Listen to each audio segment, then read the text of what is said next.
there is a trap that destroys men's lives. It just wastes their entire lives. And I hate to see it happen. And I've seen it happen many times. And I've tried to help men out of it. And it's hard once they get in there. So I want to talk about this trap called ressentiment. And I see it constantly. I see it everywhere. The best way I can describe it, and this goes across the political spectrum, is if you see someone and you go to their profile and they post about one person or group of people almost every single day. I don't care whether it's Trump or the Jews or blacks or the Bilderberg group or whatever. If they're focused on this one group of people, and that is something that they talk about every day. I'm sure you've heard the expression, lives rent-free in your head. That's what's happening there. And what happens with ressentiment, and it comes from Nietzsche, and I wrote about it in A More Complete Beast, and expanded that, so you can look that up on Audible and see more about what I have to say about ressentiment there. But I wanted to make it current right now, because I see it so much at this very moment. New people are falling into traps of ressentiment. And what it basically means is that Nietzsche said basically that there were master class and a slave class. And that's just a mindset. It's not a group of people. And master mindset is you believe that you should be alive. And you believe that you're good, naturally. You love your life and you love being alive. And you believe that you're strong and you want to show that you're strong. And you want to be healthy and show that you're healthy. You want to be beautiful and you believe that you're beautiful. And it's a spirit that believes in itself. And it's right to be there. And it's right to be alive. And no one gives them that right. They just believe in it themselves. Whereas the slave mindset, and maybe they're actually slaves, or maybe they just have that headspace. The slave mindset is a mindset of people who they're I can't people. Like, I can't enjoy life until these other people who have more, or who are better, or more beautiful, or more strong, more healthy, more loved by the gods, until these people are brought down and I'm lifted up, I will never be able to reach my full potential. And sometimes the man really is, stepped on your neck. Sometimes the man really is keeping you down. There is something in your way. And it's good to identify problems. But to the person with master morality, that is just a problem. It's an obstacle. It's something to be overcome. But to the person with slave morality, that's something that, something needs to happen in the world beyond their control. So one is a passive place and one is an active place. And as a man, I think you want to be in the active space always. You don't want to be just waiting for someone else to do something or waiting for someone else to change something. And what Nietzsche said about ressentiment and kind of a transvaluation of values is that the man with slave morality looks up at the guy with master morality, and no matter what he does, it's evil. Because he has more and he's better, and it must be bad. He must have done something bad to get it. And so he creates a whole moral system based in reaction to someone else. Whereas someone with master morality creates a moral system based on what they want and what they believe is good. But the other group of people, this person with slave morality, everything has to do with the other person. And that's what I mean. When you see someone who posts online every single day about another group of people, those people are actually the center of their moral system. They may say that they believe that the world should be one way or whatever, but those people are their ultimate evil, and they need them to exist. I would say communists need to find fascists everywhere because communists can't exist without fascists. They need them as the enemy. And it's the same thing with people with slave morality. They need this other external person to set against them and to create their morality in response to. And this mindset really stifles creative energy. And I only believe that we're here while we're here. And I think it's tragic to see men waste their lives waiting for something to happen. Whether it's, waiting to go to heaven. Nietzsche wrote obviously a lot about Christianity, and he felt that Christianity and also Buddhism were things where you wait for the end, and something external to life is where the good stuff happens. And I prefer a mindset. This is why I like Vedic literature, that our life is here and now. And this is our best shot. And this is what we get. So this is no matter what hand you were dealt, because life is not fair, and it's never been fair.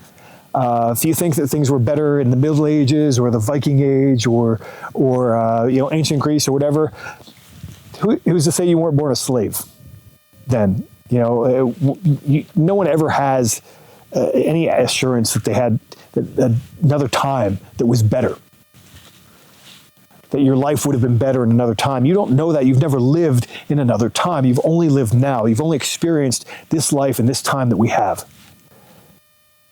So there's been a lot of talk about golden ages right now. And the original golden age that the Greeks wrote about was actually really boring. Nothing ever happened in the golden age. It was a passive time, really. It was like people describe heaven, like, oh, it's just nice. But I think when we think of golden ages of history, we look at what these people built, whether it was the Renaissance, whether it was ancient Greece, whether it was ancient Rome. These golden ages, what we look at as golden ages, are ages of creation, ages of action, ages of people doing things, and you cannot create that as long as you're waiting for something bad to happen. Man, I know so many guys for all the 2010s who were waiting for the collapse. Why? Because they were good with guns, because they were good with survival, they were good with all these things, and they thought that was going to be their time, that was going to be their renaissance. But the whole world had to fall apart for them to become what they are. And that's a big gamble. I can't be who I am until the world falls apart. That's a bad way to plan your life. That's a bad plan. And the same thing happens, like communists, they're waiting, leftists, we can't be happy until the revolution happens. And I've seen, men on the right feel the same way. We can't be happy until the revolution happens. We'll just have to endure this terrible time, this Kali Yuga. We'll have to enjoy this terrible, the age that we're forced to live in. Man, what a horrible way to look at your own life. That is so depressing. And I think it's an excuse for not acting.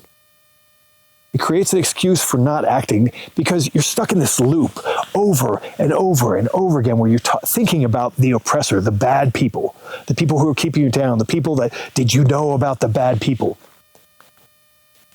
And if you meet these guys, they want to tell you about the bad people so much.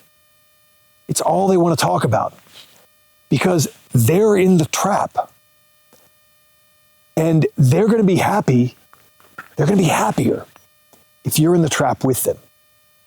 They want you in that trap because misery loves company, right? They want you to all be in this trap together. I feel like the crabs in the bucket metaphor is a little overused, but it's appropriate here. They want you in the bucket with them because they're afraid. That's all they know. That's the world they've created for themselves. They have to live there. And so they want you there with them. And so I just want to warn men, and I try to do it all the time.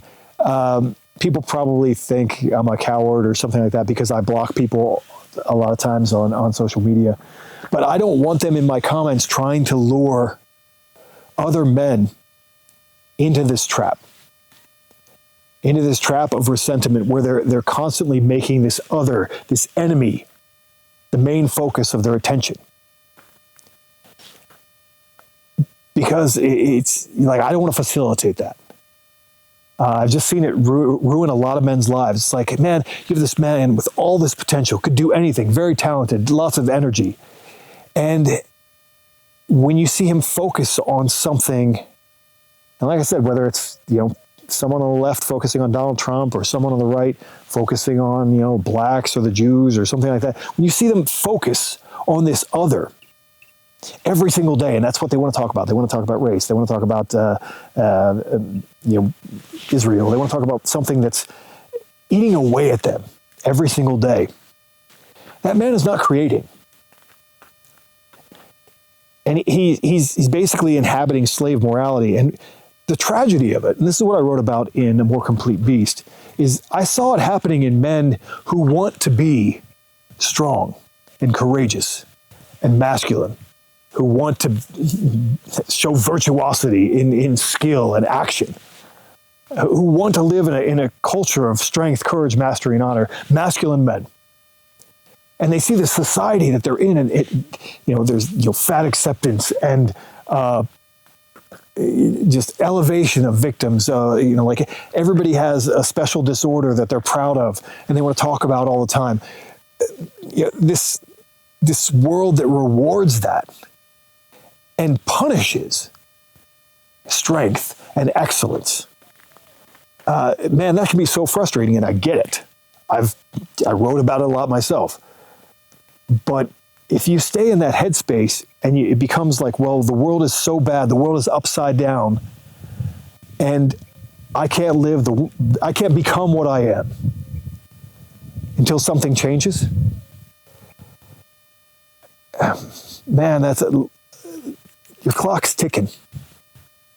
Your clock's ticking and life is going by, and you're not experiencing it, and you're not creating, and you're not doing anything. You're not creating a legacy for yourself. You have nothing to be proud of because you're just waiting for something to happen, for whether it's the revolution or whether it's the collapse or for something to change.